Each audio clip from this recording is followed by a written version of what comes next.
That works for me. Yeah. All right, everyone.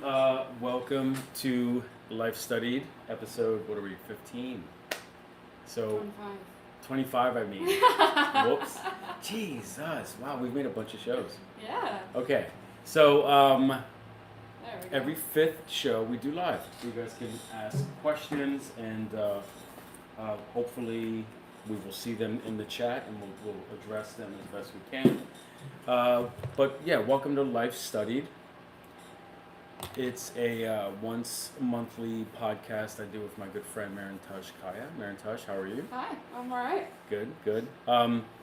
So we just talk art and life while I'm drawing, and Mairin-taj is posing.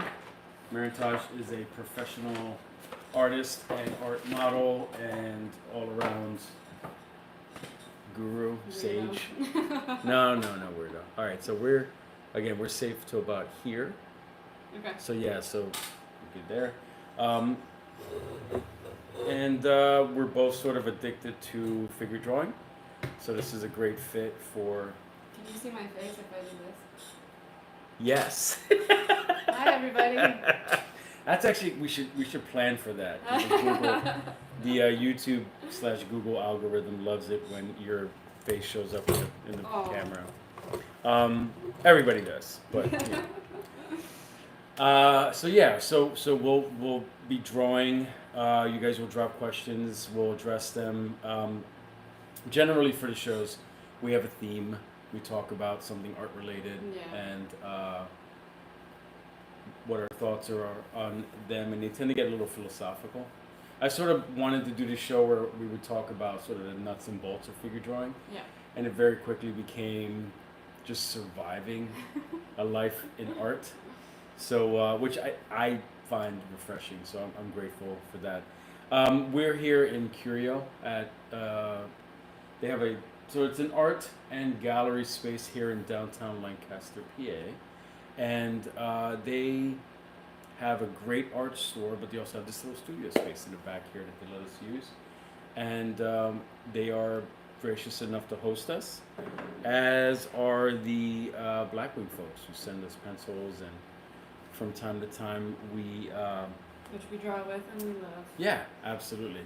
So anyway, thank you for showing up, and this show couldn't happen without all of you who are very kind and gracious and watch us fumble through trying to make a podcast, which neither of us is professional at. So no.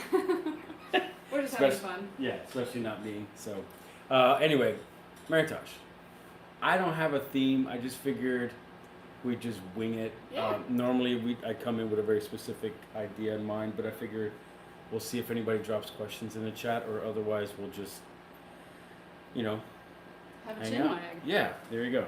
All right, so I will start whenever you're ready. All right. You want to do two? Yeah, that's A fine. couple of warm-ups? Whoa, geez, wait a minute. My plug fell, and it moved my entire camera, which is not good, especially if you were in mid-pose. That would be really bad. Let's,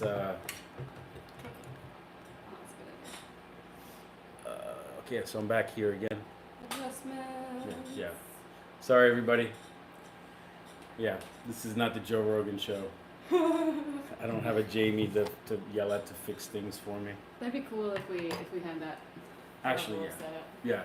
I honestly would be kind of part of the dream to have an actual podcast studio. If the Patreons did well enough to like actually justify the expense. I have a little studio, but it's not set up for this just yet. But maybe someday. That'd be cool. Yeah. That'd be really cool. All right, so we'll get Mike warmed up. Yeah. Well, which I need. Yeah, this is. So generally, with figure drawing sessions, if you're new to this stuff, you do a series of very short warm-ups, as short as 10, 30 seconds or so.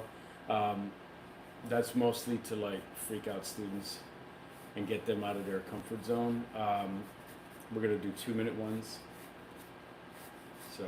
Just because you're talking and working, and that's a lot. Well, also like it's gonna help me. I haven't drawn yet this morning, so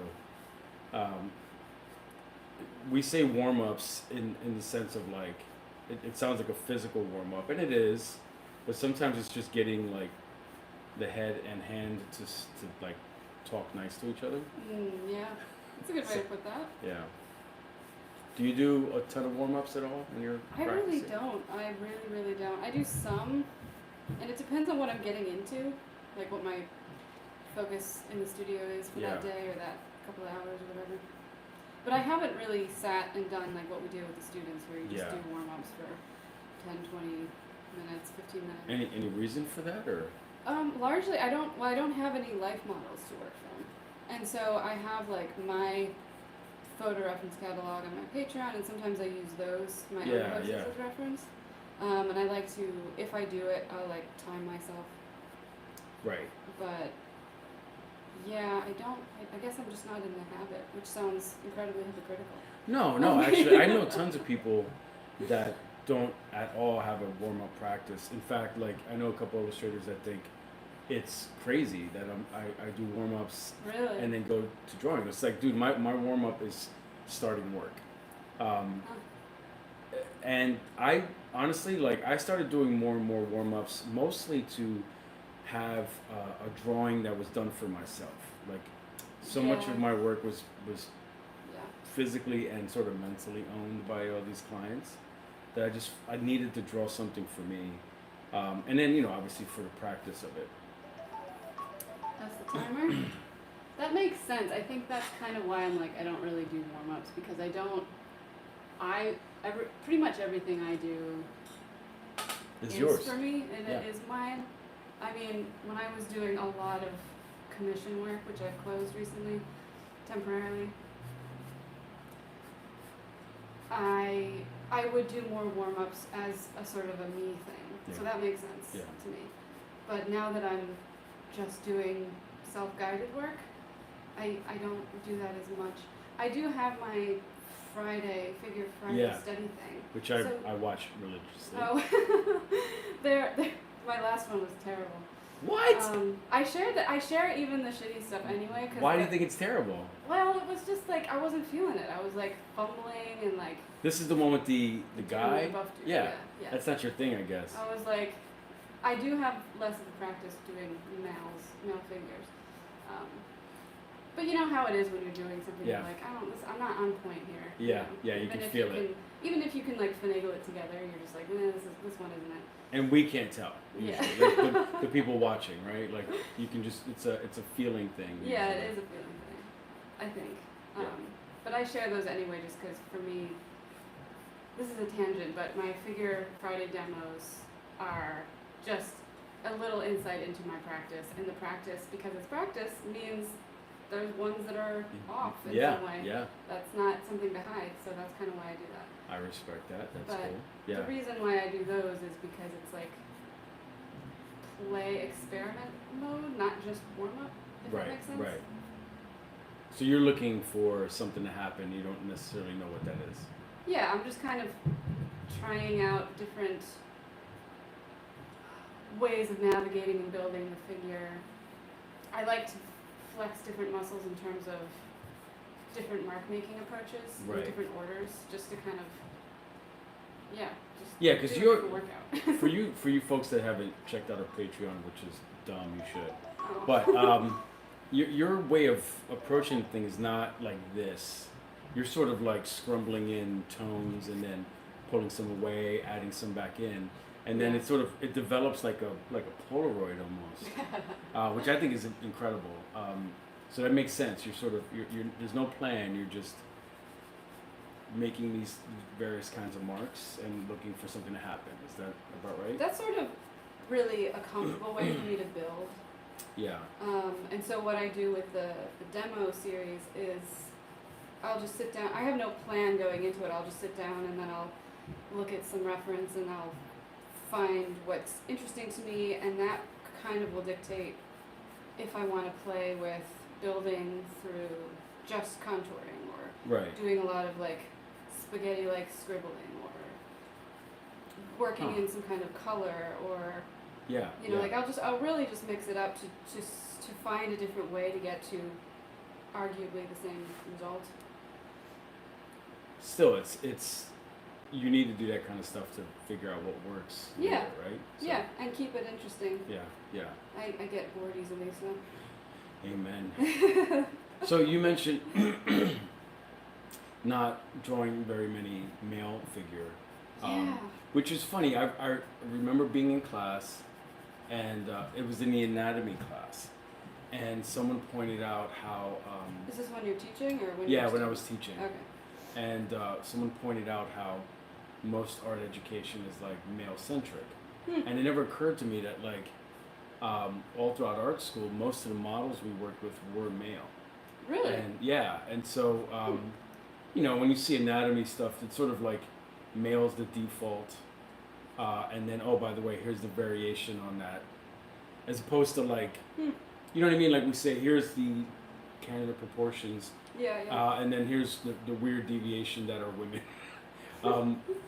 So here's how to do a female chest. Yeah. Like there's a normal chest and a woman's chest. Like, yeah. So it's funny to me because I think both of us are sort of,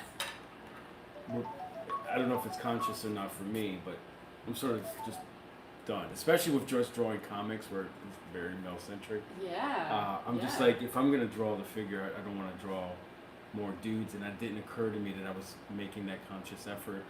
Probably coming out of art school, and just honestly, I can't think of very many female models we worked with at school. Like I can only think of one off the top of my head. Really? The rest of them were guys. Yeah. That's fascinating. Yeah. Because I had the almost exact opposite. Really? Yeah. Huh. Yeah, for me, I mean, it wasn't like we only had female models, but I had freshman year especially. I had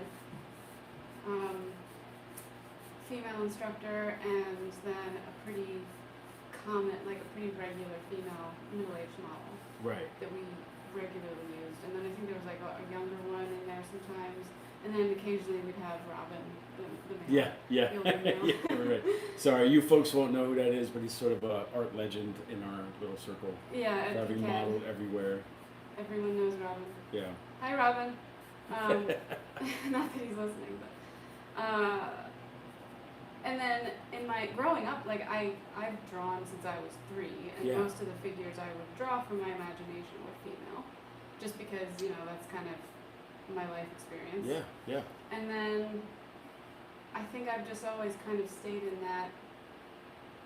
I loved the figure. I evolved in loving the figure as I got older through like anatomy, learning about anatomy and stuff in college, and then my lens on the world and my sort of symbolic, allegorical sort of storytelling tendencies meant that I just kept it from a female perspective.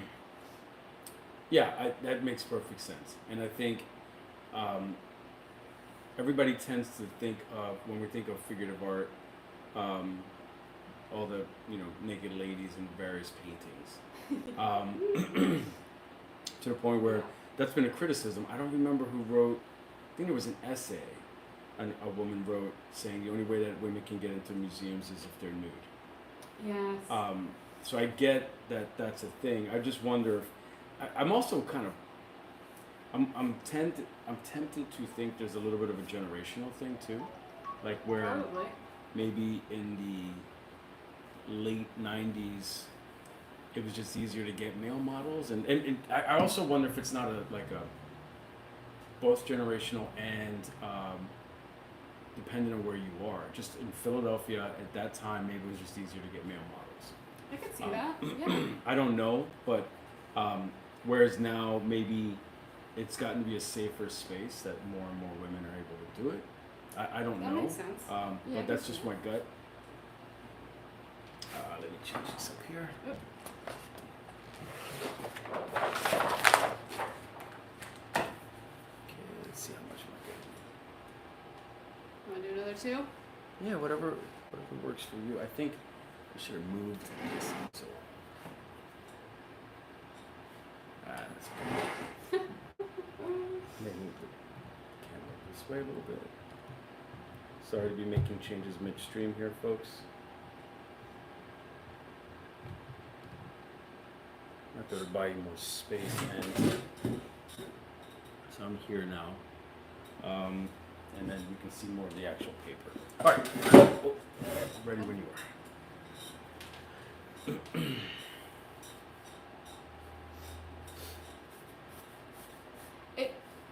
I mean, for my trajectory in figurative work, I feel like a couple of years ago there was a lot of conversation around the people that I kind of was connected to online, and there was a lot of online discussion around like, why is it always female bodies, and Right. why is it always like skinny young female bodies? Right. And I had before, a couple of years ago, been working with diverse body types, but I leaned more into that Yeah. after like kind of just hearing the echo and the response. Yeah. It's so pronounced that like people would literally thank me like I was doing them a favor Yeah. when I would post a drawing of a different, various model body types, and not really realizing that was one thing that I will say we did have at the art school was that body types were pushed. Like they really did want a little bit more diversity with it, which I appreciated. Like, That's great. but you're also right in that by people bringing attention to it, you start to see more resources pop up. I can't remember the name of the website. It's literally something like Fat Figure Models or something like that. Yeah. And There's a lot more of that. yeah, now. it's a free resource. You have to email the lady that runs it for her to give you like a access Link? password or Oh. something. I forget. It's been a few years, but yeah, I mean they're still cautious, right? Because they don't want to be. It is still figure modeling work, so they don't want to accidentally start an OnlyFans kind of nonsense, right? So. Yeah. But it's a cool resource, and you're seeing more and more of it. There's still tons. I mean, you and I have talked about this. Like, I subscribe to various figure modeling, like online resources, and there's like their variation of body type is maybe like a 20-pound difference, Right. which is hard to deal with. And for male figure reference, it's even worse. Really? Like, it's lean muscular guys or humongous muscular guys. It's sort of all there is. So yeah, but it's getting better, is the point. If you're out there and you're in the art world in some way and you are looking for another avenue to be in the art world, or maybe you have extra time or would like some extra cash and you're willing to do some modeling, Yeah, and you're a guy, yeah, I'm sure there's a big demand. yeah, for sure. We were talking about PCAD's, Oh, the new modeling list, yeah, Yeah. and that's nicely mixed between ages, body types, genders. Like, it's they're doing the artist that's in charge of it, Evan. He's doing a good job of like keeping it Up to both, date. up to date, but also interesting, right? Like, Right. there's one model that's like covered in tattoos. There's another model that looks honestly like a little grandmotherly. Oh, great. Yeah, there's definitely like That's a awesome. mix. Yeah, That's the thing that I am leaning more into in my personal work is I personally want to see, speaking of like capital B beauty, like beauty as a value in Yeah. the world for humans, I want to see more figures that are not useful yeah, explicitly, like Yes. obviously useful but youthful. I'd like to see beauty in figures that are, that have some withering and wearing. yeah. Wearing. I know what you mean. Yeah, Yeah. for sure. Especially in women. I mean, like Yeah. my daughter and I were talking about this recently, where I said what a letdown it was for me to like. With everybody knows who Madonna is, and the more recent version of Madonna is a little extreme. She doesn't look like the old Madonna anymore, and it's not my place to tell any woman what she should look like. But what I told my daughter was it was kind of a bummer because I felt like if anybody could change the dynamic for like women and aging, it would have Right. been Madonna. Right. And she chose to go the other way. And then I pointed out, and she agreed. Like, it's funny that the one we're getting that's allowing herself to age just the way you would naturally is Pamela Anderson. I know. Of all people. I know. Like, that's so odd and great. It's and unexpected, but wonderful. yes. Yeah, like, she's just, my daughter was saying, like, yeah, apparently she's like, she just likes gardening. She does like she bakes and cooks and yeah, she does little old lady gardens. things. Yeah, and she's I'm loving Who her knew? older years like self and the way she represents now. It's great. Yeah, Yeah. who I think knew? she's the most beautiful she's ever been. Yeah. Honestly. It's funny because what I told we were talking all together. My wife was there with my daughter. Was the one thing that's kind of an interesting holdover is how her eyebrows look funny. Yeah. And that's from because back then everybody plucked their eyebrows to death.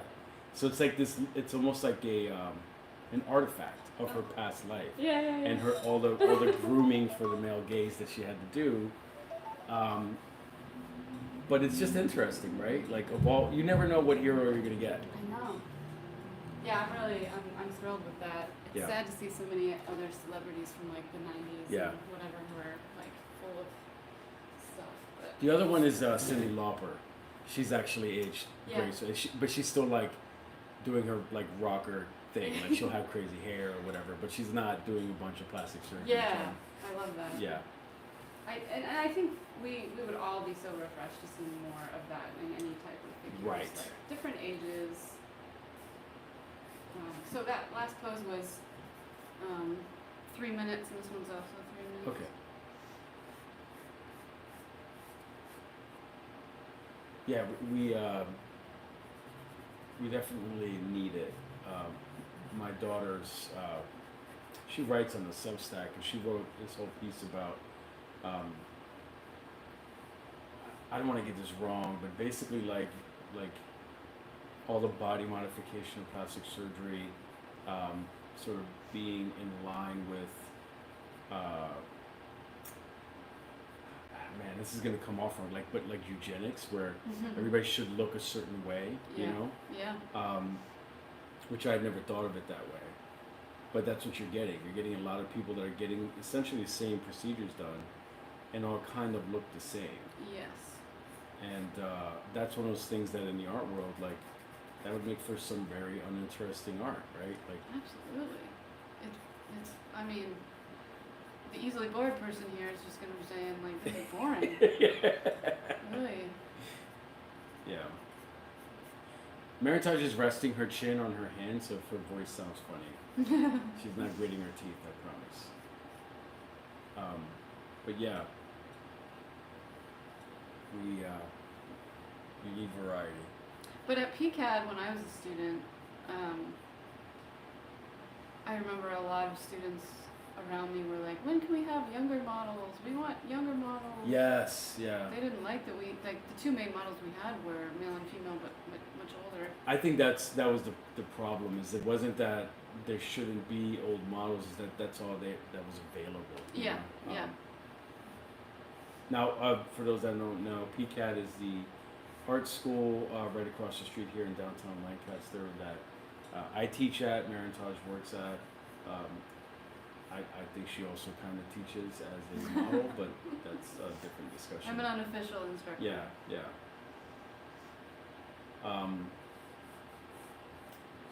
But yeah, I think that's just as bad when you don't have variety. Yeah. And again, that might be just that's what you could get.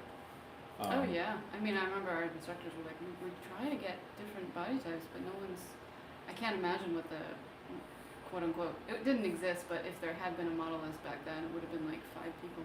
Yeah.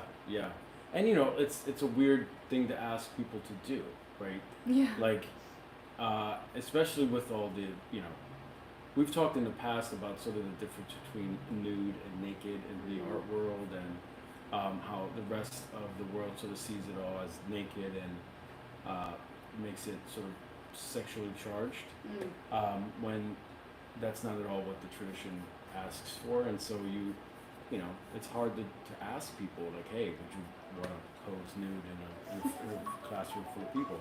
Yeah. I'm sure back then. Nowadays, I think people get it more.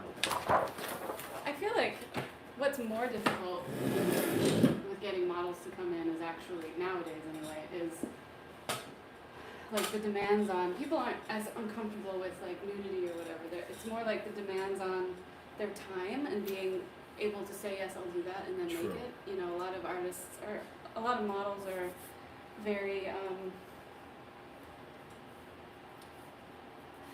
understandably, like the instructors are very frustrated by their, you know, lack of dependability in that regard.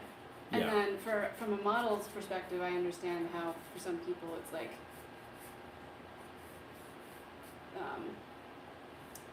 being nude and doing that kind of work for hours can be charged with like there's enough there that can make you kind of want to back out last minute. Yeah. You know. Yeah. It's also, and this is a whole different discussion, but like we're asking folks to be available, like not like a normal job. Yeah. Can you work 3 hours on this one random day? Right. Maybe next week you won't be. It's just, if it were me, I would rather see models be on staff at an art school. You know what I mean? That's like, a great idea. I know it'll never happen until I, you know, take over an art school or something. But just so that it's more dependable, like Yeah. like a bullpen, with like the old Marvel bullpen where you just had illustrators available and you poked your head out and said, hey, who can draw this particular story? It's due next week. If you could do that with models, essentially, right? Like, Yeah. hey guys, I got an anatomy class from here to here. I need a male or a female or whatever. And they had that block open because they're on staff, right? As opposed to, yeah, I don't know if I have off from my other job that I hold. You know what I mean? It's so that I Yeah. can also model kind Yeah. of thing. So Yeah, it's a weird. If you're getting irregular work as a model, it's really weird. yeah, It's a yeah. weird setup. And you don't get regular work until you've done the weird stuff for a while, right? Like, I know you're in demand, but like that probably took years to build up that business, so to speak.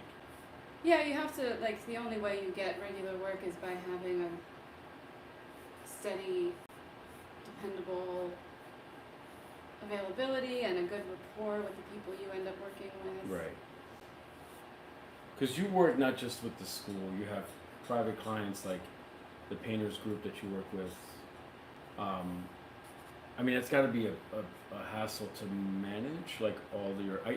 I just missed a meeting recently, and it's driving me nuts. And I can just imagine like you have to be here in this school on this day, and then this studio on that day, and you're sort of bouncing around. And I don't know that I would do well with that, you know. There was a time when I was just when a variety of consistent clients was new, and so I was still figuring out the organizational demands of it all. Mm-hmm. But I've been in such a rhythm with it, and seasonally too, like seasonal rhythms with it. So Yeah. I know like who I'm typically with, and even what days of the weeks, Right. and which months, Right. and which seasons for everybody. Speaking of which, I gotta go. I gotta get on the ball and get my schedule down so I can talk to you about when you're available. Yeah, I mean, I book autumn in the summer, so we're Yikes. Okay. we're Yeah. losing opportunities. Yeah. Let me get on that today then. Okay. I think, what are you doing? This class in autumn is like, Yeah, it's observational drawing, so we don't even get to the figure towards the end of the semester. right, yeah. And even then, they're pushing for it. They don't want the same.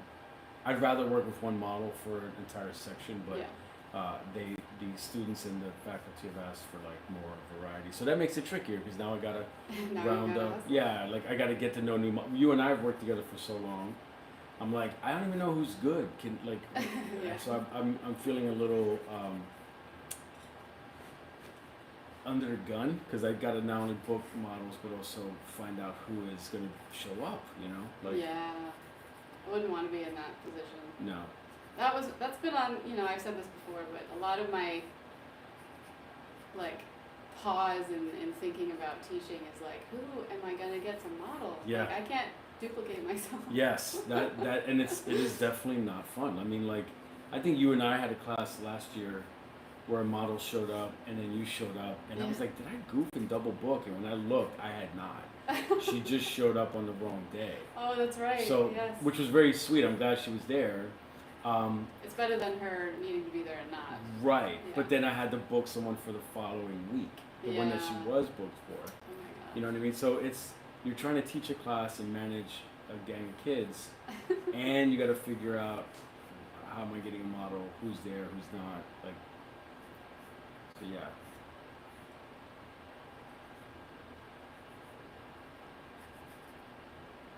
This is a deceptively hard pose.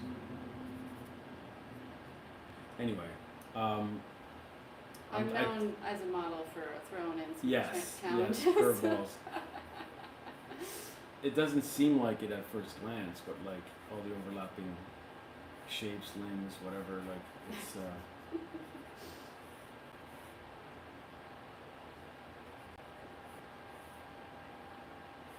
So I take it no one's jumped on the live chat. If you guys are out there, you don't have to look right at this moment. If there's anything you want us to elaborate on, please feel free to drop a note in the chat. If you're just logging on, I'm not sure how many people are on right now, but we're happy to try to answer any questions. Yeah, and they can be random. Yeah, they don't have to be pertaining to what we were talking about.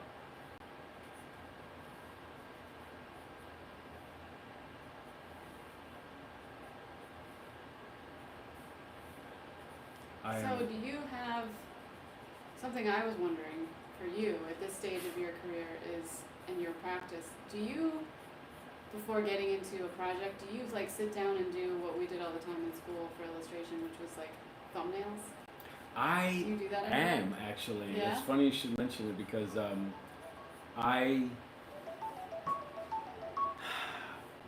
with my comics work, it started to get to the point where I almost didn't need to do layouts. I could jump into a page if I needed to. Yeah.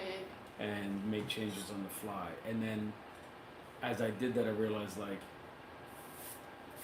this is a little hacky, right? Like the thought part is the part that separates you from just someone who's sort of hacking out the piece. And so I've been trying to make myself get back to giving it more thought, even just in like real basic ways, right? Like thinking about like the rhythm of a piece, the like real simple forms of it. So yeah, I've been slowly trying to make I've always done it, but I've been trying to make myself almost take it more seriously than I have in a while. Right. I just finished a piece for it's for university in Puerto Rico. Oh, cool. And it had it's what is it, 10 by 30, and it had a ton of figures and environments and stuff. Wow. And that was one of those things that like I really needed to before I drew anything that was actually in the illustration. I had a ton of figuring out to do. Yeah. And then research that comes out of that. Like usually for me, the layout and thumbnail stage involves a lot of visual reference gathering and figuring out like there were a bunch of birds, for instance, right? So I got to stop everything and go, what does this actual bird look like? Because it's native to Puerto Rico, and if I get it wrong, people will know. Yeah. And how does it look flying? Like, so the layout process is not just, for me anyway, not just drawing, but also like reference gathering. Okay. What are your thumbnails sized at? It depends on the Project, but I think I actually have some. Oh yeah. Because I brought extra work because I have to meet with some after this, and I wanted to have. Yeah, here. These are layouts for a book, but I'll just show them on camera and then hand it over. So they're pretty small. Yep. Cool. They're not always that small. If it's so you can go bigger. Yeah, like if there's gonna be if it's a cover, I'd probably go twice that size. So. Okay. But even that's not very big. Yeah. So this is, I don't know, 1.5 by 2 maybe. I might double that to like do a cover that's like twice that size. I find that like if I give myself too much space, I get away from that like abstract sort of shape building that we do early on. Exactly. And I start drawing the thing more, which maybe doesn't make sense to laymen, but like you can sort of see it in how I'm blocking in these figures. Like I will do this very geometric shape and then start cutting into it and building the form. Yeah. I sort of do that with illustrations. Like the layouts will be very, very, very basic, and then you leave the actual sort of rendering for the final piece. Hopefully that makes sense. Yeah, I relate. I like my thumbnails are usually like an inch. I do really tiny ones. Yeah, yeah. I think smaller the better, honestly. Like, yeah, because exactly for what you said, Yeah. it keeps you from getting into them and getting into the nitty gritty and just designing the movement of the composition. correct. And the Yeah, it shape. makes a huge difference. Yeah. I think. I actually love that. I love doing thumbnails and like little scribbly Yeah. initial sketches. Although there's always the I don't know if this happens to you. I will fall in love with the thumbnail Yes. and then hate the final piece, Yeah. even though like objectively the final piece is more well drawn and all that. But there's something magical about the really simple, quick approach that I can never recreate. I know. I have the same experience. I usually like I love the thumbnail. I'm just like, look at this thumbnail, everybody. Yeah, and That's everybody's like, gorgeous. And they're like, huh? what are you talking about, dude? Yeah, There's nothing there. It's like yeah. it's so dynamic and serendipitous and Yep. oh, I think I had a drawing of you once, and the portrait. I posted it online. No, it was like a way simple figure Oh drawing. yeah. And I posted it, and I'm like, I have no idea how to explain to you people how this is the best drawing I've done once. And people were like, yeah, that's a good point, because we don't even know what the hell we're looking at. Wow. So yeah, I think that is the stuff that like artists specifically really nerd out. yeah. Because it had, I don't know, it felt like it had like 4 lines Oh. to it, and it just, everything was right where it needed to be. Mm. You mentioned the portrait. I think I've only ever gotten like a half portrait of you that looked right. So Me and my deceptive face. yeah.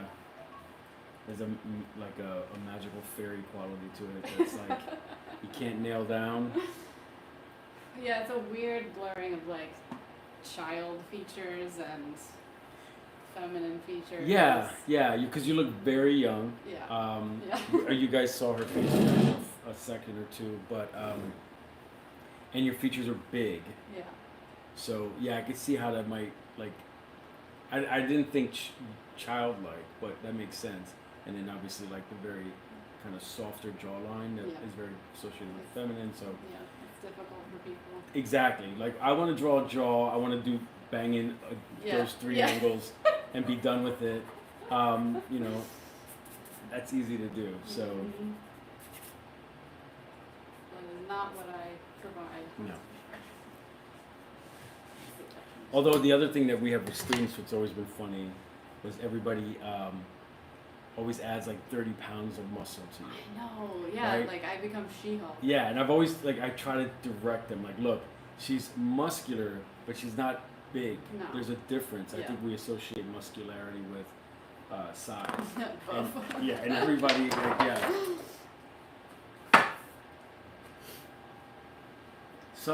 subtlety of any kind is so hard to pull off in art. It really is. I mean, I've been modeling for, like, I think this is the 13th year, Wow. maybe? Somewhere in there. Oh, well over 12. And I've been teaching 12. Well, we weren't working together since the No, beginning, though. yeah. And I work with veteran, grown-ass, Okay. painters. Not baby artists. Illustrators, all Yeah. kinds of artists, and I work with students, and across the board for all the years, everyone, like if they're trying to do a portrait of me or even a figure, Yeah. people are just like, I see the confusion all the time, Yeah. and the frustration. They're like, Isn't it that doesn't funny? look like you. Yeah. And it's so funny. And people, what's really sweet is when people apologize to me. They're like, I'm so sorry, it doesn't look like you. I'm like, no, I've seen this. It's okay. Every time. I don't expect it to look like me. You're fine. It's Yeah, fine. yeah. Well, that always, I heard a kid do that Yeah. in our, I think it was the last class where we had those painting assignments. Oh, yeah. And I heard some kids apologize to you. And it always, I didn't want to ask, but I remember thinking, what do they think is going on in your head? Like, are you just waiting to make assessments of their pieces when you're done modeling? Maybe, yeah. Or, you know, I know a lot of them have come to respect you, so that's part of it, but like, you know what I mean? Like, what are they thinking you're going to cry? Yeah, I don't know. It's funny. Maybe there's a lot of them come to know that I'm an artist too, so maybe they're like, I want to show her I can do it, Yeah, you know? yeah. It's like, They've also romanticized the idea of drawing a person. oh yeah. I think we've talked about the damage that Titanic has done to people when they think like figure modeling and drawing is, you know. So if you don't get it right, it's like they've ruined the scene. It's like, Right. dude, no one cares. You're here to learn. Yeah. Don't worry, you're okay. If you were amazing right out the gate, we wouldn't need to have you here. Exactly. Yeah. There wouldn't be such a thing as practice. Yes. Yeah. That scene, I mean, that whole Titanic thing also, it didn't help people who aren't artists who No. understand that process is not a sexual. No. Oh my God. You Yeah. know, like because it's such a romantic leading to like their first night together thing. It's like that's not how it works, No. everybody. No. Not in real life. I remember a family member of my wife's telling her, like, you know, he draws naked ladies, right? You know, that's like, and I was just like, oh Lord. Now she was smart enough to know that it was, Yeah. but for sure, there's that the assumption there that, and it's not just Titanic. There's always been that Yeah. idea that, you know, the model and the artist are somehow involved romantically. Yeah. Well, all of those old dudes in Europe didn't help that. This is All true. of their mistresses. Well, I mean, and they specifically hired. There was a period of time when they would have specifically been hiring from a serious practice, despite how seriously they acted. You know. I remember, is it the Manet painting in the park where like everybody's dressed having a picnic, except for the woman who's just sitting there like inexplicably nude Yeah. Right. out in a public at a park? Isn't she posed in kind of like a Venus way? Yeah. You know that old-fashioned like Venus. I think you're pose? right. Yeah. Yeah. And she's looking at the Directly painter. at the Yeah. mirror, So we can't just blame Titanic. No. It's fun though. Yeah, it is fun. Well, I mean, it's the most modern, like, version of what we take for granted that we know what an art environment is. Yeah. But for most people, their introduction to art is like somewhere between Bob Ross and stuff they've seen on film. Yeah. Right.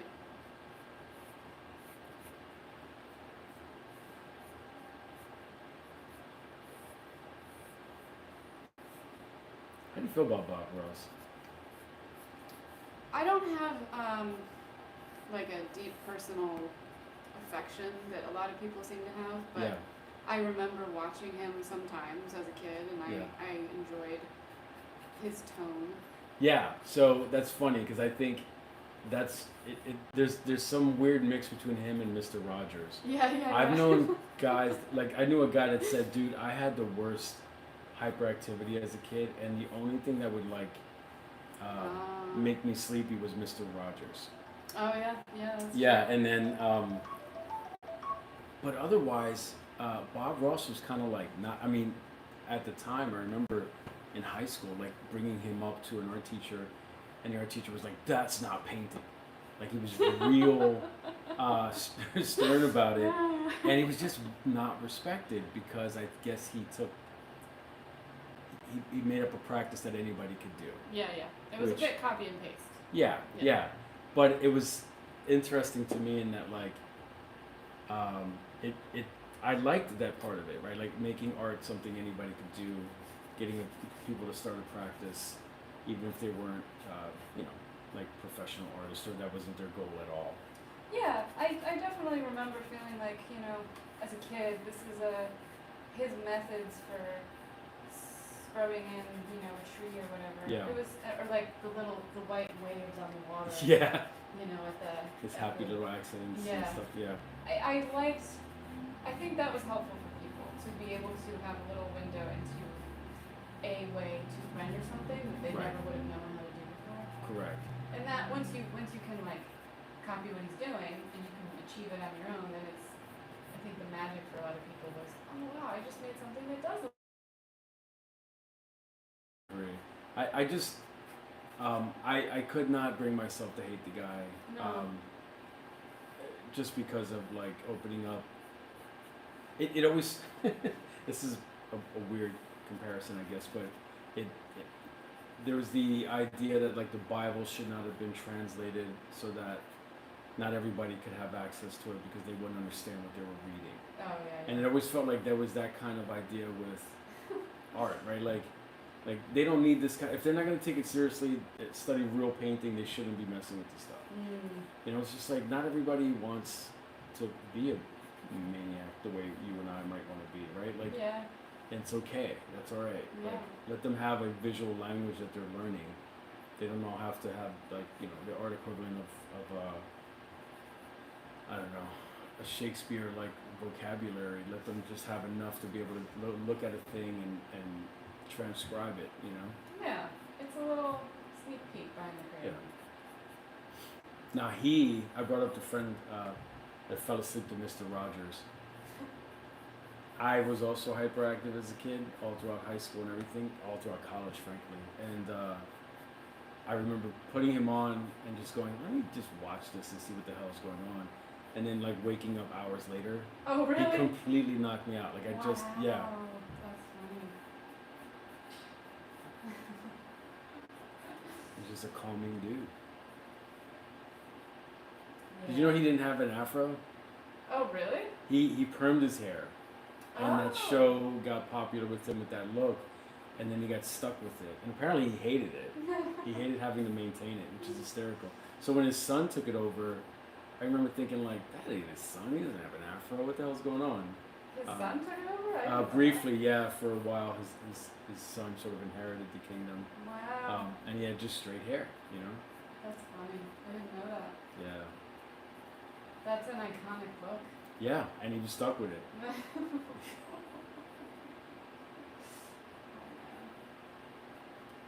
I gotta say, I would, if I had to perm my hair regularly, I'd be pretty annoyed too.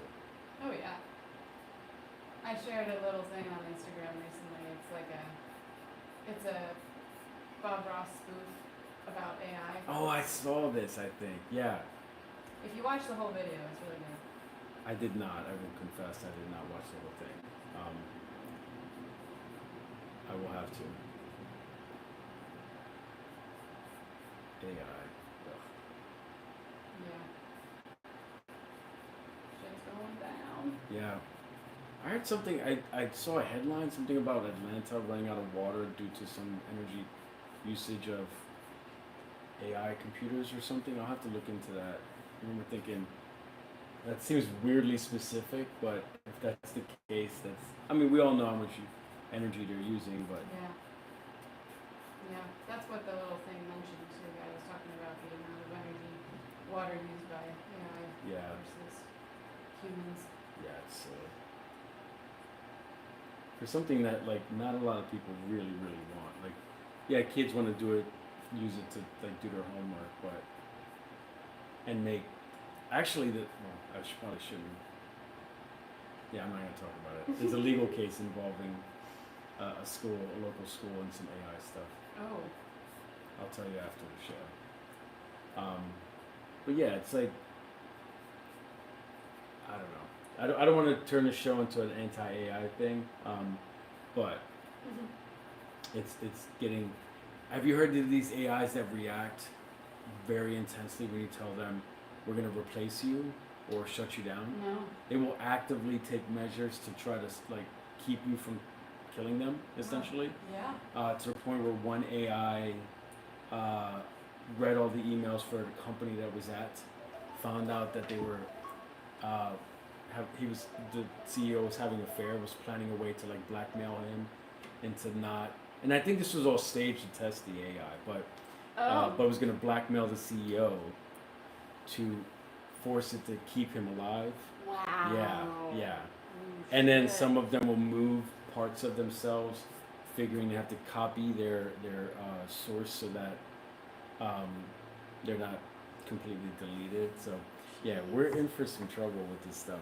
It's not just cute pictures. No, not at all. All right, how long are we at? Oh, it's been almost an hour. Yeah. Gee whiz. All right, so let's give you a break there. Is that Okay. cool? Yeah. All right, we lost track of time. We did a couple. Those final poses were about 5 minutes each. So. Okay. All right. All right. So thank you guys. I'm not sure how many folks we ended up with on the actual live chat, but if you can watch this after the show, it'll be archived. But thank you for watching. Thank you for supporting the show. Special thanks to the folks at Curio. I'll put their link in the description when I get home so that you guys can, if you have any art supplies that you need, they will do special orders. If you're in the area, you should stop in. They have a new show up for the first of the month. Yeah. I rushed past it to come record the show, but they're just a great resource. It's run by a couple of artists, and then we also have the folks at Blackwing. I'll put a link in the description for you to get Blackwing pencils, and they're awesome. Mairin-taj, we can find you on Instagram at studio_Mair. M-A-I-R. and I will put a link to your Patreon. Mairin-taj's Patreon's pretty amazing because it's art and artist resources. So, Yeah. if you're at all interested in trying to start a practice, if you need both inspiration and resources, you should join our Patreon. Stop being dumb. That's silly. Otherwise, thank you for showing up. Thanks for watching, and we'll see you guys next month. Ciao.